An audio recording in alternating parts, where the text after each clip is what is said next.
my check-in picture with my old coach, July 1st. And for months, my upper body, you could see that was much smaller than my lower, kind of really disproportioned. And I wasn't really getting much help figuring this out.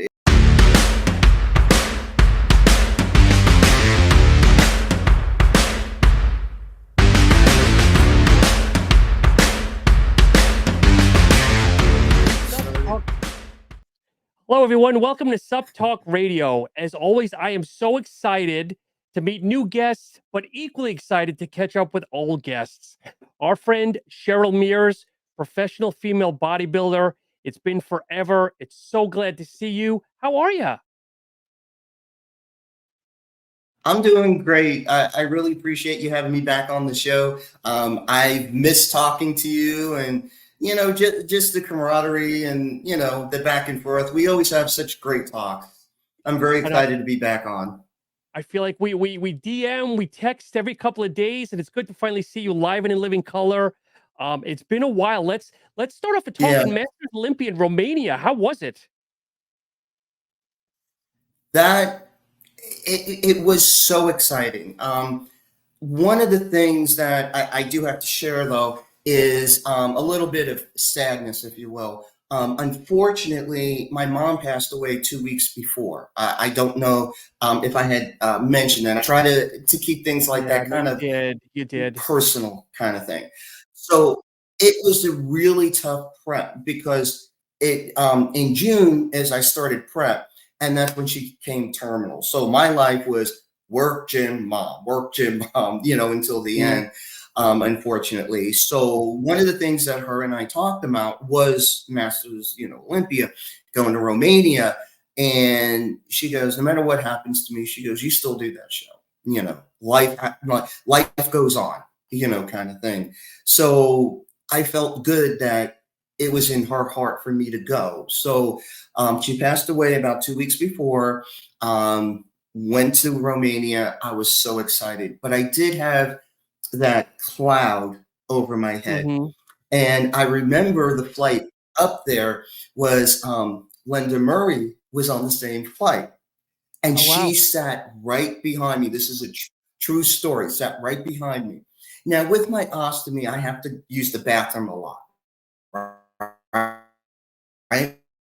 So I'm getting up, passing her probably about 10 times on the flight. It was the long flight, that 9 hour. And so I never noticed she was there. Okay. 10 times I passed her. That's where my mind was so messed up. Right. So all of a sudden the plane lands, we start getting our baggage, and I look and I'm like, Linda, I didn't know you were here.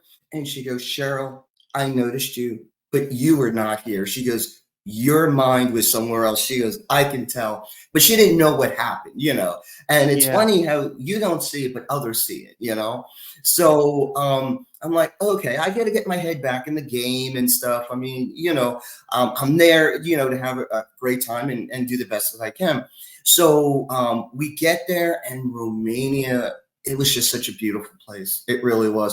I really wish I had more time to spend there and vacation and, really get to know the place. It was just amazing. But that day, of course, after we got the hotel and we kind of, settled in, we went over to the venue. Okay. I was so excited. It was huge. It was beautiful. I'm like, I'm going to be up there. It's like, oh, this is just so exciting.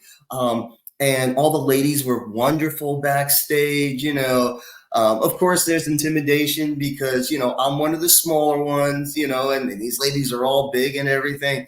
But it was just such a wonderful experience. I mean, especially like back in April is when they made the announcements, and then seeing my name on that list. I'm like, wow, I'm up there. So, I was just like in awe. This is like one of the best experiences of my life.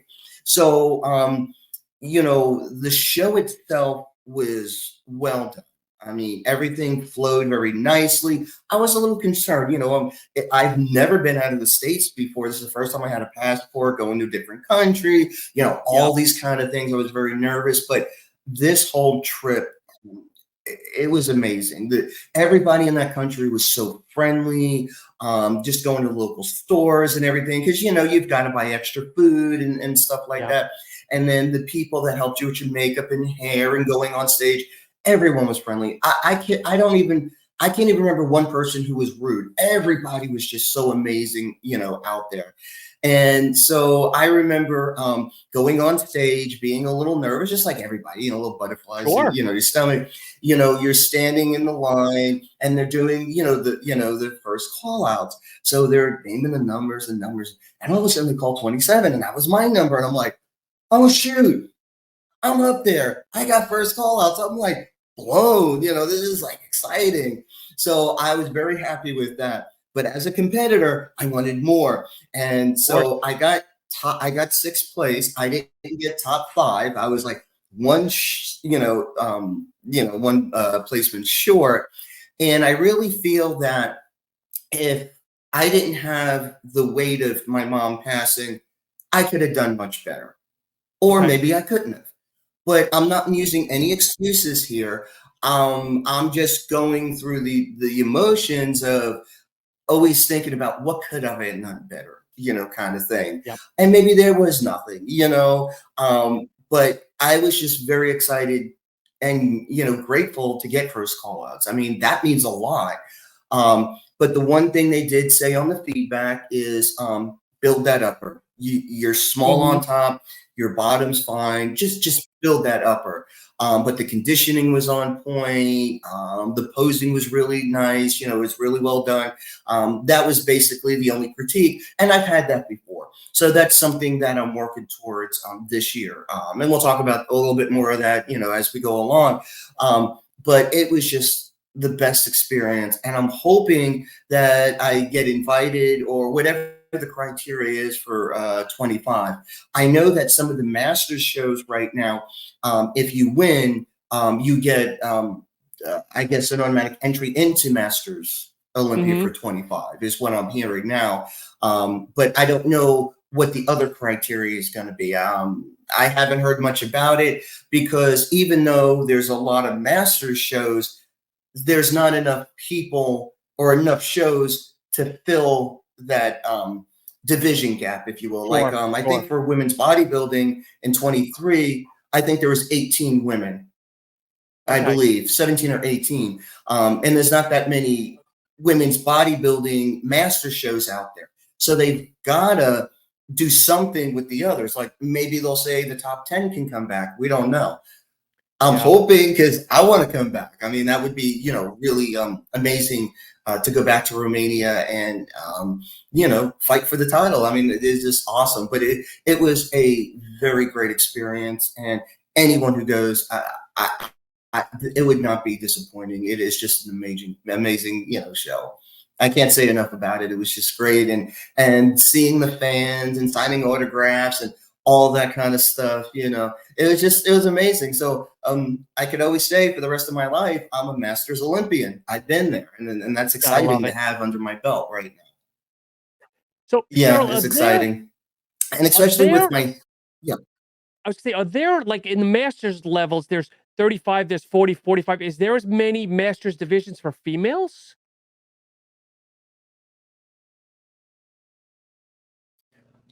In regular shows, it really depends on how many women are there. But to be honest with you, at the pro level, there's usually only maybe two.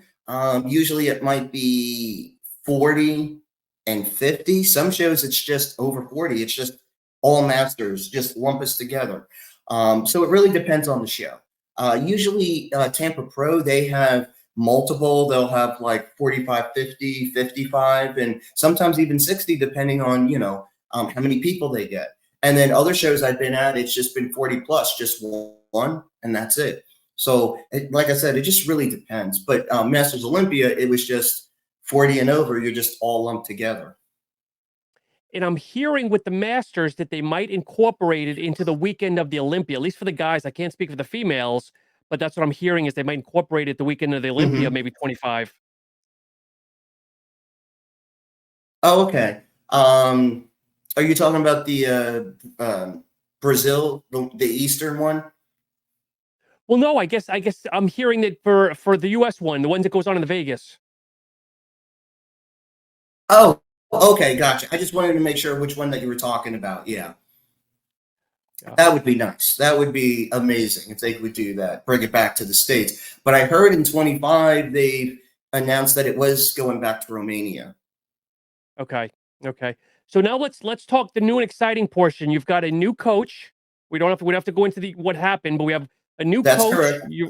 You're on the straight and narrow Yes. now. Let's talk about how things are progressing. We're in the, as I call it, the honeymoon phase, okay? Because everything sounds great in the beginning, nothing stinks, everything's great, until things kind of settle down. So in the beginning, I really liked what he had to say.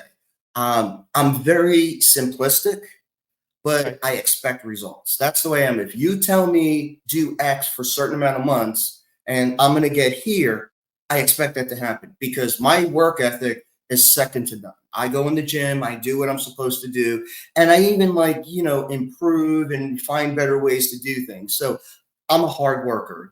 Despite my condition, I'm a hard worker. So he comes to me and he goes, okay, this is what we're going to do. And this is going to sound funny because it sounded funny to me. He's like, you're going to eat a lot of food. You're going to work out. You're actually going to take 2 days off for training. I've never had 2 days off of training. Every coach I've had before, 6 days a week, I always felt tired, run down and stuff. He goes, no, you need 2 days off. So you're going to Yeah. train for 5 days a week and we're going to split the rest days. You're going to get stronger and you're going to enjoy the gym again.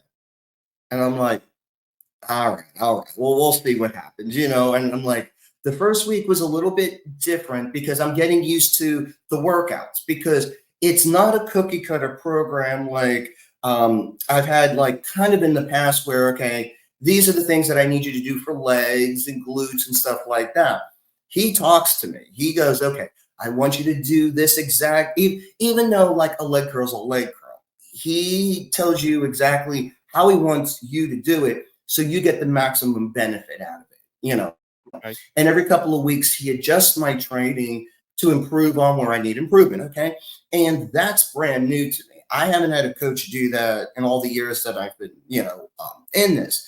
So the first week was a little bit weird because I'm not used to 2 rest days. I'm like, my body's like, whoa, you got to get back to the gym. You gotta get stressed out. And then I'm talking to myself down. It's like, no.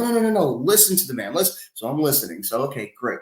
Second week comes up and I'm like, wow, I go to the gym and let's say hamstring and glutes day. Okay. I go to the gym, I hit hamstrings and glutes, and the next day I have off. So I can properly rest and, recover. And then the next day, I go back to the gym, but I'm noticing that my ham and glutes are responding now. You're seeing the Okay. improvement. They're getting the rest and the food that they need. And I'm like, wait a second, he may be onto something here, which is pretty awesome. So I'm like, wow. So the third week comes up and it's like, whoa, I have 2 days off in the middle of the week where after I leave work, I don't have to stress and run to the gym. I have a life. I can do something, and my body's responding very nicely. And I'm like, wait a second here. All right. This is just going too good. So then I think it was the other day I did a post.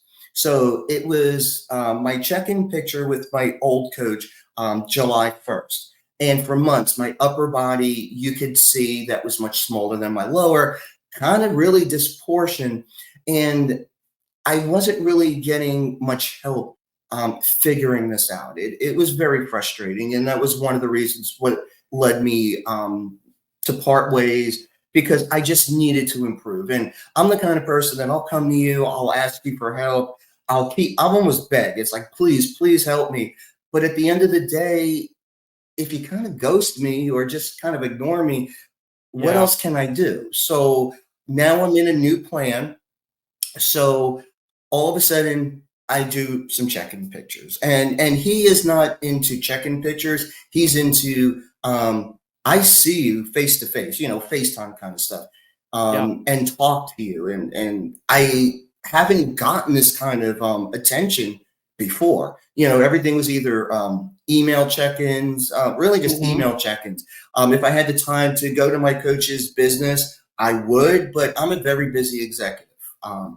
What I do for a living is I manage an IT shop and Hmm. I deal with cybersecurity all day long. So for me to leave my job in the middle of the day for a few hours to go get a plan or something, it's like I could do that. And I love bodybuilding. And one day I hope to go to Olympia and really do as well as I can. But I do have a career that pays the bills. So I don't understand why we just can't talk for 15 minutes over the phone, but that wasn't part of his business model. So my new coach, that's his business model, which works for me. It may not work for others, but it works for me. So I took a picture and then I'm like, whoa, my upper looks amazing now. Yeah. So I took the July 1st picture and the August 16th picture, and I think there's about 6, 7 weeks in between, and it's night and day. Wow. If you had said to me, hey, I have a problem with my upper, and you'd be looking at me like, no, you don't. And I showed you 6 weeks ago, you'd be like, no, that's last year. You've been working. No, no, no, no, no. 6 weeks. And I'm one of these kind of people that do not doctor my photos. Now, okay, I may change my skin color a little bit to not shock you from how white I am. Okay, I get that, but I don't like enhance the muscle or any of that kind of stuff. That's just not me. And honestly, I don't even know how to do it, so I couldn't do it anyway.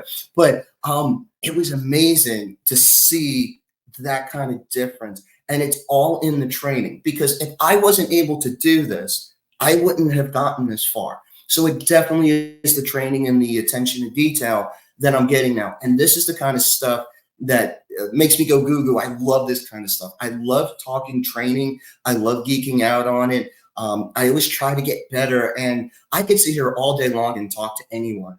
I remember when Vinnie came down. I don't know if it was April or May. I can't remember when he came down to Florida, and we worked on back together. And he started to get me into the mindset of, Cheryl, you really need to step up your game. So we first did a lat pull down, and he did his set. I started doing mine, and he looks at me and goes, "What are you doing?" I'm like, "Pull down." He goes, "No, no, no, no. I want you to do this."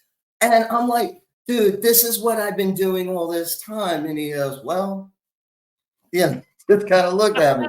So it wasn't terrible. If you looked at me doing it, you would be like, okay, she's doing good. But he taught me to get to that next level, how Hmm. to increase it. A real bodybuilder, the old school stuff. And I was so grateful after that one session with him, like, man, I'm starting to go. I'm starting to grow, because my back has always been a weak spot for me.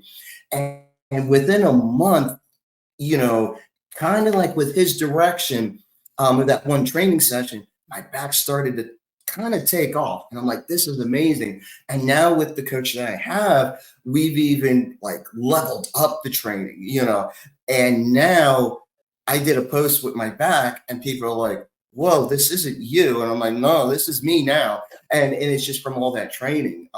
So I really believe that physically I'm in the right spot, and mentally I am too, because now I'm getting that positivity. I'm getting somebody who says, yes, I know you need to improve, this is how you're going to improve, and you're going to see the results. And that's happening. I'm putting in all this work. I'm making the effort. I've been making the effort for years.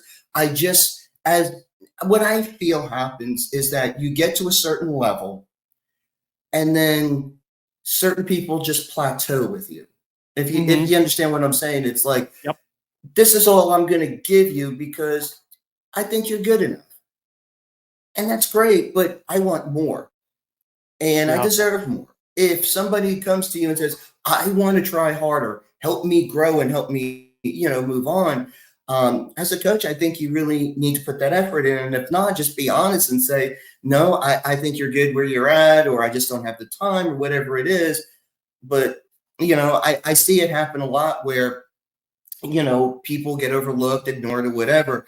And I kind of felt like I was going down that path, and I'm not trying to discredit my old coach in any way, shape, or form. He's got a lot of people and so on and so forth. I was just ready to grow. And I just think, I went as high or as far as I could at that point. And it is like a relationship, sometimes you outgrow it. I had one person give me an example of, when I was talking about this, it's like you're in seventh grade and you have a seventh grade teacher, of course. Well, you don't go to high school and get taught by your seventh grade teacher anymore. Yeah. You need somebody who's at the level that you want to be at. And I feel that my coach right now is definitely at that level. No doubt, so I'm just getting all this inspiration and positivity, and I'm really enjoying the process now. So, Cheryl, when you ceased ties with your previous coach, with the new coach, did you interview Mhm. multiple coaches, or how did you get introduced to this new coach? I believe, well, we got introduced uh, from Instagram, and it Okay. was just by pure coincidence. This coach, I mean, I've seen him, I follow him, I look at his training techniques and stuff like that. And I never really thought about going to him because I wasn't looking for a coach. I believe that I sever ties with one, I move to another. It's not like, ooh, I found somebody. Now I can leave, my other Yeah. boyfriend or whatever. I just believe in, trying your best with one. If it doesn't work out, then move on, kind of thing.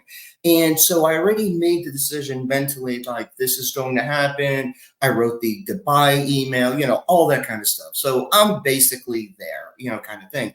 And it was just by coincidence that it was actually the same night. And this is what I believe in the universe. I had the email, sent it out, and then all of a sudden, my new coach now messages me, and it wasn't about coaching. He just happened to come across my Instagram story that I've posted about when I almost died. Okay, so that little snippet, and he Yeah. came across it, and he said, I was just so inspired by this. And he goes, then I looked at, your photos later on and how you've, improved and you come along. And I was just like, at the time, thank you. I really didn't really want to talk to him at this point. Nothing against him at the time, but I was very emotional. I'm a very emotional person, and people don't see that on the outside because I'm so rough and tough and all that. But on the inside, I am very emotional. And so to leave my old coach, it took a long time. It was like, should I do it? Shouldn't I not do it? But we're doing this and we're doing that, and I'm going back and forth. I'm going back and forth. And it drives me crazy. It really does. But it just Yeah. shows that I care. And sometimes people take, kindness for weakness. And I really hate that because I do get stepped on a lot because of it. But I never want to change that about me. I love being kind. So if I get hurt sometimes along the way, I'm not going to let that, dull, my personality. So anyway, I kind of lost track of where I was going. Cheryl, the one So thing you anyway, haven't, so at the time, I was gonna, yeah. you haven't mentioned what's your Oh, coach's I'm name? Who's sorry. the coach? Who's the coach? You haven't mentioned his name. Brand. Oh, I'm sorry. Brandon Ray is who I went with. Oh, okay. Yes, yes. Okay. Continue. Sorry. Yeah. So no, that's okay. So at the time, I really wasn't in the mood to talk to him, not because of who he was, but just because of what I just went through. So I just thanked him and kind of left it at that. And then the next day, after everything was said and done or whatever, a couple of days later, I reached out to him, and then we probably talked for over 2 hours, and Okay. 90% of that was about training because there's so much out there, and it really comes down to your food and training. And yes, there's supplements, okay? And I don't want to make this conversation about supplements, but if you don't focus on the nutrition and training, supplements mean nothing, okay? Exactly. And we focused on the first two things, and that's where I wanted to go. And that's where we're at right now. And it's just been such a pleasure. And when it comes to nutrition, it's very basic. Chicken rice, beef and rice, those kind of things. Nothing complicated, kind of stuff. And what I eat before the gym now has helped me out tremendously. Because before, most people would give me, call it protein powder, and a cream of rice, fast acting stuff.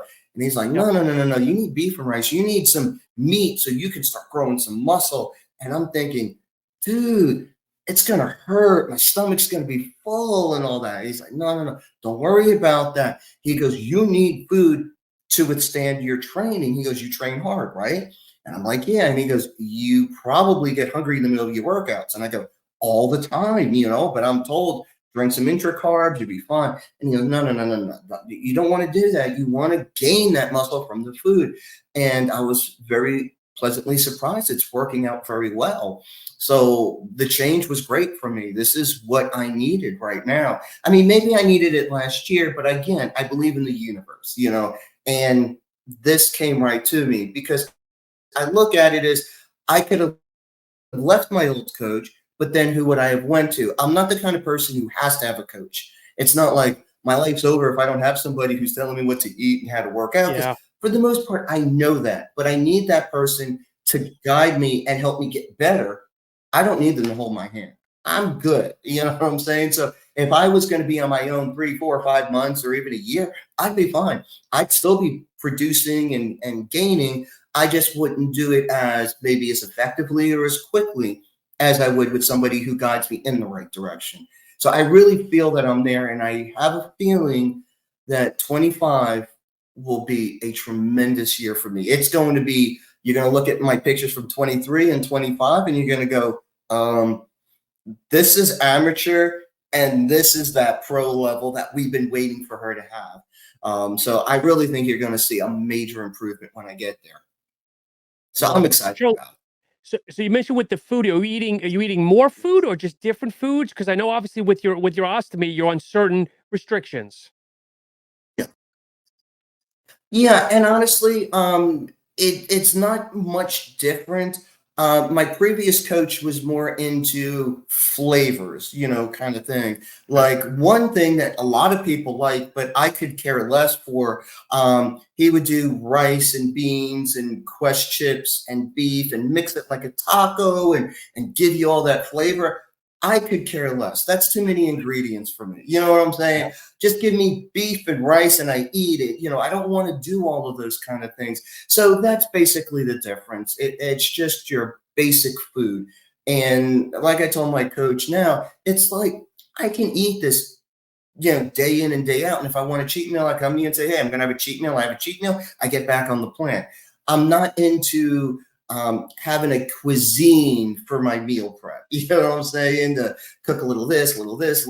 I'm too busy for that.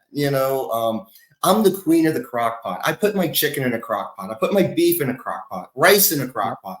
I hardly use the stove because that's how I cook. It's very basic. You put them in, I'm good to go. I'm out the door. That's just the way I am. So I like something that's very basic because to me, your macros are basically going to be the same. You're a certain height, weight, you're going to need this. Now I know adjusting when you go on prep and you close the show, there's some nuances there, and that's where your coaches shine and rise and all that. But basically, it's all the same stuff. You know what I'm saying when it comes to the macros. The focus should be on what you eat before you work out and how intensely you work out and what you're doing to build what you need to build. That's where the focus needs to be. And that's where his focus. It's more on the training than it is asking me, you want to like a bagel at this meal or would you rather have it at this meal? It's like, I really don't care. Give me my food. Let's focus on training. That's my mindset. And you're not in prep now, but it sounds like you're eating awfully clean.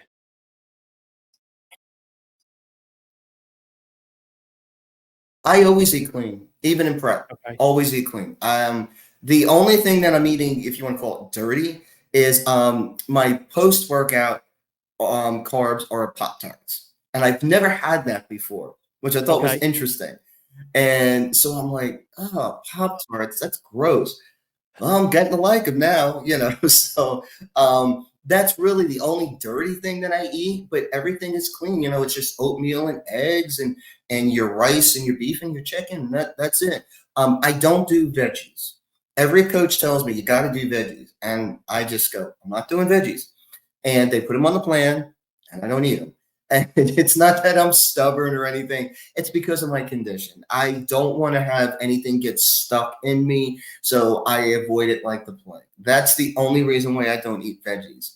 I miss them actually. I really wish I could eat them, but there's a high risk for anyone who has an ostomy or intestinal issues to get stuck. And since I only have 9 feet of intestines, which is very small, I'm doing everything in my power to keep my intestines. So veggies go out the window. You know, when a coach tells me you got to have asparagus to lean out, we're going to figure out something else because asparagus is not going to happen for me. But when we get to the leaning out phase, because of my condition, I'm ahead of the game because I dehydrate very quickly. So Okay. when we go into prep and we're getting really close, I have to be very careful not to dehydrate too much because I don't want to end up in the hospital. So I lean out very quickly. So it's a challenge to keep muscle on me and the hydration on me because my body goes like that when we go into the lean out mode. So I really don't need those extra things. My body does it by design. So I guess that's a benefit, you know, for having my condition when I go into prep mode. So are you doing any cardio now? I do like 20 minutes post workout, but it's very basic. I don't even really call it cardio. I sit on the bike and, you know, go a little bit. It's just really more for the heart and, you know, to keep things under bay. But honestly, since I switched over, my backside looks so much better, especially the glutes, because, you know, with women, we tend to hold more of our fat in our glutes and so on. Hmm. And with the program that I'm doing, my glutes look so much better than they did like 8 weeks ago. You know, they're firmer. They don't look as heavy. They're bigger too, which is amazing. I love it. But they just don't look as saggy or dumpy, you know, and I just don't like that look, you know, because as you're starting to gain weight and especially you're older, I mean, I have to admit it, you know, I'm over 40, wink, wink, you know, get really close to 60, you know, things sag. I mean, let's be real. You know, I mean, we do the best that we can, but we know gravity does, you know, affect us Yep. a little bit more than someone in their 20s and 30s. But it really, I'm very impressed, you know, the way things are going. And I really believe in transparency. I post things unedited again to show you what I look like. For anyone out there who is inspired or feels that they can't do it, you really can. And I just want to show you that someone with my kind of condition, all the drawbacks, if you will, that I face, I'm still doing this and I'm still posting it out there as my journey. And I hope there's people out there that's inspired by it and you know, overcomes what they ever, you know, need to overcome just because of what I'm doing. And that's what really keeps me going. But again, I'm loving the progress. I love, I just love the challenge. That's what really drives me. It's like, you know, like when you start doing the back and you start to see that width come in, you start to see the lats, and you're like, yes, I finally see that. I just get crazy and then I start doing more and wanting to see more of that. So I'm like a little kid. Look, I can see that. I see that little lat. I see my abs coming in. You know, it's like so amazing. I just love that process. So just want to keep going at it as long as I can, you know. I never know when my condition is going to kick my butt again. Hmm. It's inevitable, this disease. I don't wish it on anybody. Millions of people have it, and you know, it's an invisible disease, unfortunately, and it does. It attacks, you know, at no rhyme or reason. I get people who tell me, Cheryl, why don't you just stop bodybuilding? You know, relax, take it easy. It'll make things better. And I'm like, Nope. Nope. better? How? You know, it's not going to make anything better. You know, you just keep going. And if something happens, you deal with it, and then you know, you come back. But I don't believe in letting a disease control you. It Yep. will take over your life at certain points in time, and we understand that. But you just got to keep going. You can't let it change your life 100%. So, and that's why I keep doing this, because there's people out there that look at me and they think that there's no hope for them, and then they go, "Oh my goodness, she's doing that. Why am I complaining about this?" And then they start taking off. And that just warms my heart when I hear those kind of stories. Cheryl, I know the list has not been set next year, or the schedule of next year has not come out yet. you have a time frame? Like, are you thinking when you want to compete, whether it's spring, summer, fall of 25? I'm thinking getting it done early next year. Probably um, spring, late spring to start training. Because right now we want to put on as much muscle mass as possible. So we're looking at going through December. And then in December, we'll evaluate where we're at. And a 16-week prep would put me in shows for April, May, which are the earlier shows. So that's where we're looking at. So if you think about it, I've been in off season since I think November, really, let's say December of last Okay. year, because in November I had to get some dental surgery and stuff like that. So I took a few weeks off. So since December, I've been in off season.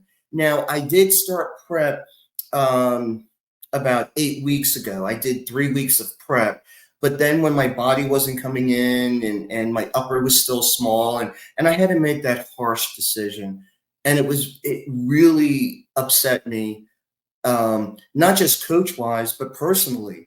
I know at first I was aiming for Tampa, and I really thought we had that agreement. And then as it was getting closer and closer, he's like, "Nope, you ain't doing Tampa." And I agreed with him from a body perspective. My body was just not ready. So then it was like, "Let's do Pittsburgh." And I was like, okay, my heart wasn't in it, but I'm like, I want to still compete. And then as I started going to prep, yes, the weight's coming off, but the body still looked uneven. The top was much smaller. The bottom was kind of a little bit more loose. And yeah, when you start prep and you start losing the weight, certain things happen, but the symmetry wasn't there. And the symmetry's not there. I wasn't enthusiastic about doing Pittsburgh, and I'm not saying Pittsburgh's a bad show. It's a great show. Sure. But my mindset was on Tampa, and then also doing. There's a new show in California. I think it's September 13th or something like that, and it's a women's bodybuilding. I can't remember the name of the show. I think it's Titans or something like that. It's a new one that came out. I was looking forward to doing that, but then the way my body was, and I'm like, Cheryl, enough is enough. You've pushed yourself so far. Use this as a learning experience and see what you can learn from it and improve on next time. So that's why I decided to take a step back. But because the plan wasn't working as well and some things just weren't, working out, I just felt that I needed to change everything. Because if I didn't change everything, I would still be mentally questioning myself. And I'm glad I made that change because the pictures don't lie. Things are coming in very nicely. So we'll see next year when I get on stage, how my conditioning comes in, how my muscle bellies come in, and, all that kind of stuff. But I'm very optimistic. He's got the best in store for me next year. So I'm really excited about that. And he also does my posing.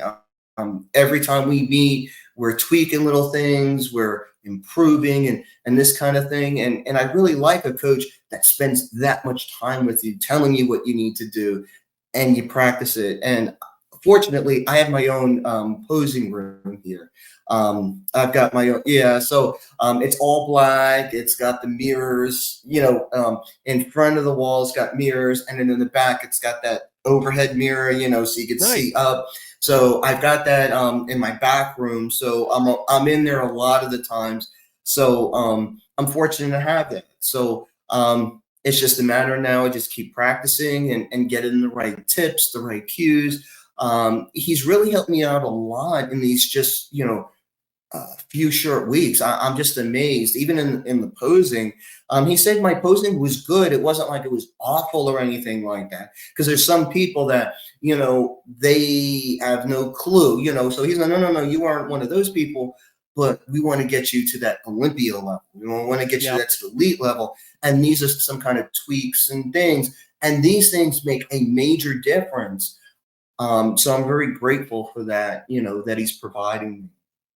So I can't wait to show that as well. So my goal for this off season is to post more about what I'm doing. No matter what it is, what I'm feeling, what I may be doing, whatever.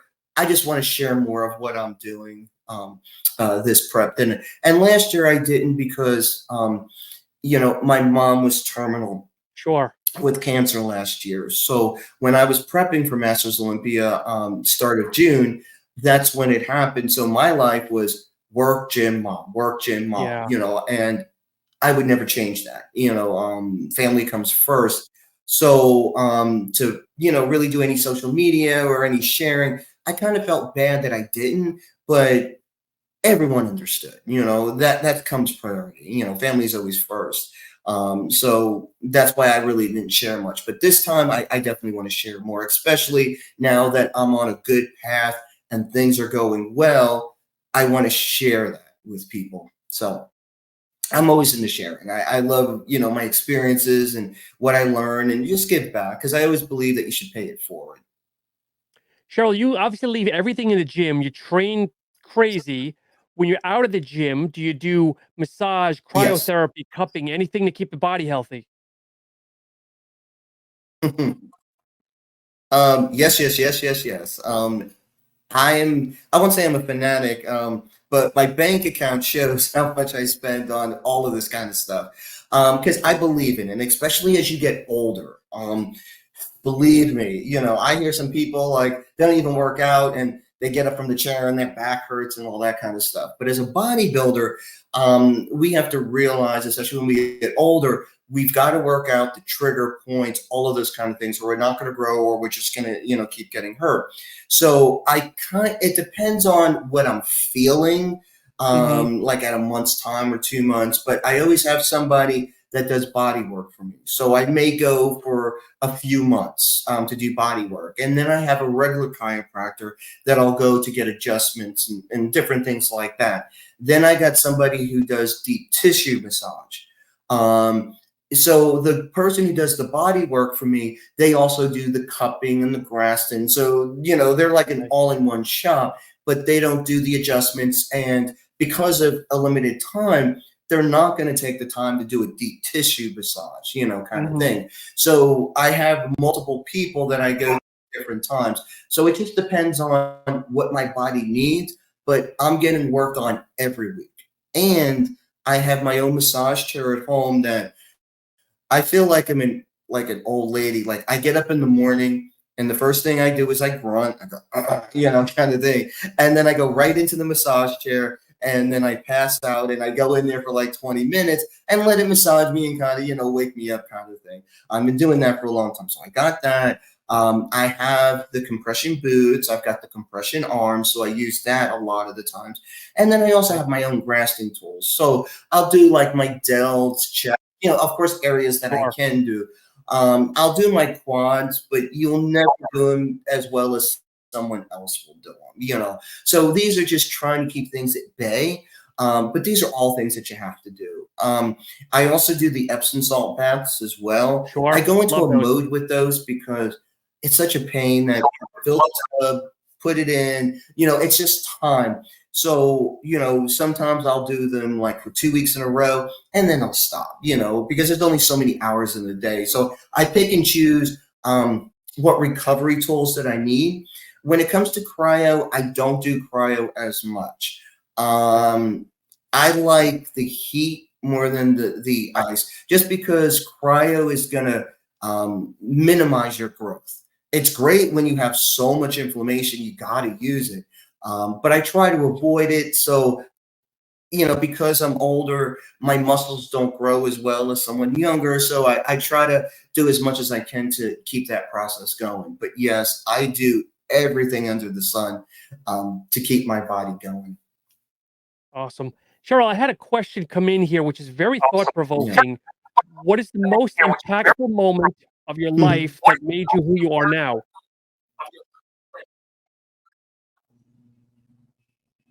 Wow. I'm sitting here thinking about the answer to this because um, there's so many things that I've been through. And this one thing really impacted my life. And I discussed this on another podcast that I did, and it was about the story of when I woke up in the hospital. and they didn't tell me I was overhearing, because what happened is I went into the hospital and I was out for a week. I didn't know all of this was happening that I'm telling you right now, but I went through 3 emergency surgeries. The first one, I almost died. They had to stop. They had to wait till my blood pressure got back up. So they finished that one. They had to do another one. And then when I woke up, no one knew I was awake yet. So I'm laying there and I'm ICU, and I have no clue what's wrong with me. I can barely see. I can't move. I feel like death, because realizing back then I was almost died. People are talking and, going around. I have no family. And this is during COVID, so my family couldn't even be there. So I overheard one of the nurses technicians say, my name, all these things. And this lady said, poor thing, she's not making it through the night. And I'm like, I still have no idea what they're talking about. And I don't have the energy to speak. So I can't even go, what are you talking about? So I'm laying there, not knowing what's happening to me, hearing that I'm probably not living through the night. I was devastated. But that's not the most impactful moment. The most impactful moment was a little bit later. So I'm laying there, and some beautiful person had left the cell phone on my chest. There is no reason that they should have done that in the ICU, but this person did. And I don't know who it was. And I remember laying there going like this on my chest, and here's my phone, and I'm like this, and I'm looking at it, and I started to cry because I couldn't see a thing. My eyesight was bad. I could not press anything. I couldn't do anything because I couldn't see. And I started to cry. And honestly, by some miracle, my daughter called. I don't know how it happened, but I got the call. And this was the most impactful moment of my life that I feel. For me, she's talking to me and she's going, Mom, I'm so sorry. I didn't mean to do this to you. And I was 5 weeks out from show. So this is the reason why she's saying some of these things. She goes, Mom, you're going to go back into bodybuilding. You're going to get back in the gym. And she's crying like crazy. And she's, again, I'm sorry, Mom. And I said to her, I said, listen, I said, I don't know what's wrong with me. I said, but you did nothing wrong. I'm going to get better. I'm going to live. I have no idea what's wrong with me right now, honey, but I'm going to live. And I'll get back on that stage and I'm going to see you again. I said, I don't know what is going on, but you don't worry. I love you. I'm getting over this, whatever it is. And I feel that was the most impactful moment, because in my head, I could not die knowing that she thought this was her fault. And I truly believe that's what saved me on that bed, because women have this instinct in them that you protect your children. Anything happens to them, they get hit by a car or someone's bullying them, we turn into monsters. We will do whatever it takes to save our children. And that's what happened to me. What was supposed to be my deathbed. And I really felt that was the most impactful moment of my life, because I feel that if that didn't happen, I would not be here today. I don't think I would have had the strength to continue. But that moment, knowing my daughter thought this was her fault, I couldn't die, doing that. And the reason why she thought this was her fault was that when I was admitted into the hospital, my family was not allowed in. So I'm in the hospital, they're doing a few things. My pain got so bad that they had to induce, I would say the word wrong, but into a coma, because the pain was so intense. And then they said, we have to do surgery now. So they called her and they said, if we don't do surgery, she will die. And if we do the surgery, there's a good chance she's going to die. You need to make a decision now. And she felt, because she made the decision for surgery, that this was her fault. And this was no way her fault whatsoever. But she held that guilt. And I just couldn't, go with, that on my conscience, so I did everything in my power, and obviously I made it and it was successful, but it was a very rough time, especially the first 8 weeks. I mean, it was really touch and go for 8 weeks straight. And eventually she realized it was not her fault. It was just one of those things that happened. And I was very blessed because the kind of ischemia that I had, when you look it up, I can't say the first word. I never say it right. But they say when you look it up, it goes, it's always fatal. Wow. And that's why they just discounted me, because they're like, this is a fatal one, so she's not making it. And they were very shocked that I made it. So that was the most, impactful moment of my life. And it's amazing that, you say what's going to happen. Like if you get hit by a car, or something happens, like what you would do, or if your life's going to end, you kind of think, okay, how would I react? But you never know until it really happens. And for me to react that way, man, I just go, I'm a freaking strong person, because it could have been, it was so easy for me just to go back to sleep and not even try. It was one of the most painful things I've ever went through in my life to live. Um, and the main motivator was her. One of the ways that I did it was the nutrition and the what do you call it?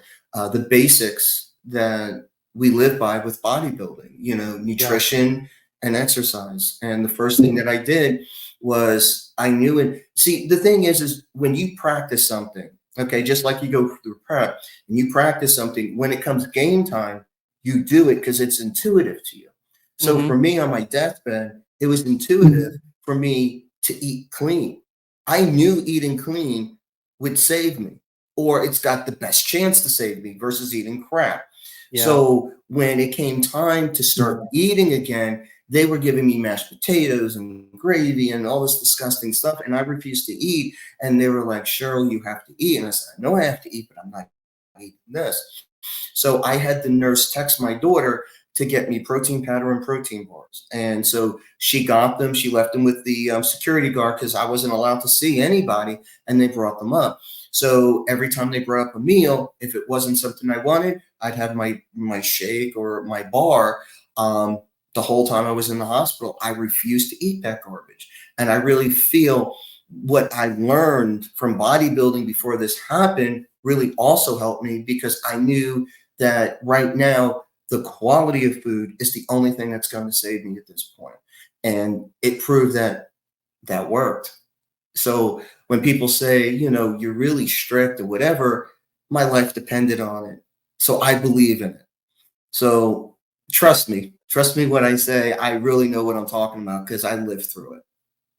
Yeah. So I hope Cheryl, I it's been, answered that question. no, that was fantastic. Cheryl, it's always good catching up. Is there anything as we wind down, anything else that maybe we missed or? No, not really. We talked about, Olympia, Masters Olympia, and what my hope for next year is, getting back on stage. We talked about, changing coaches, and, sometimes that happens in life, you just want to go down a different path, and you've got all this energy, and sometimes the other person doesn't have the energy that you have. So, just find somebody that has it, and don't feel guilty. Just keep moving on. And we talked about the training. The training is going fantastic, and the rest days.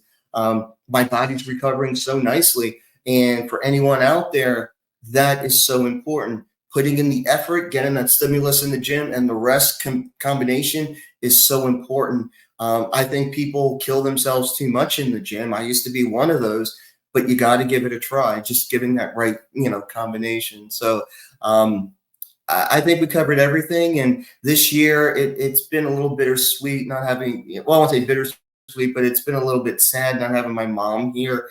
And each day, I'm getting better, with that.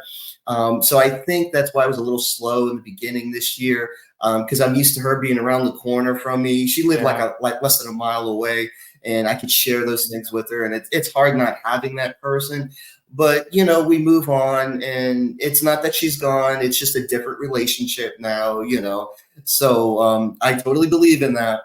But I'm in a much better place. I had to mourn, and that's one thing I wanted to share is that even though I did Masters Olympia and then I did another show right after that was Daytona Pro, I was just like go go go, and then once everything was done, then it hit me. And then I mourned and I let that process take over. And that was at the end of last year. So now I'm starting to get back on track. And, Good. the mourning process is different for everybody. And, it comes in waves. Some days you're fine. Some days, it hits you hard. But, those are the things. So I think we covered everything, but I'm on a good path now. And I'm really excited with my new coach, where we're going, and to continue sharing the training and the improvements. And it's just not physical; it's also mental, and feeling better mentally means the world to me. So I think we covered everything, and hopefully we'll do another one of these maybe in a few months. Just catch up on how things are going, and maybe we can get Vinnie in here one time. To pop in a little bit. I know he's preparing for his show, and I'm excited to see how he does. I've been watching him, on Instagram, and he's kicking butt. So I'm really rooting for him this year. And Cheryl, where can people follow you on Instagram? My handle is IFBB Pro Cheryl Mears, Perfect. And as and always, that's Cheryl, my Instagram. excellent. As always, Cheryl, it's so good seeing you, and let's definitely do this again. And for all the listeners, thank you so much for tuning in. Have a great week.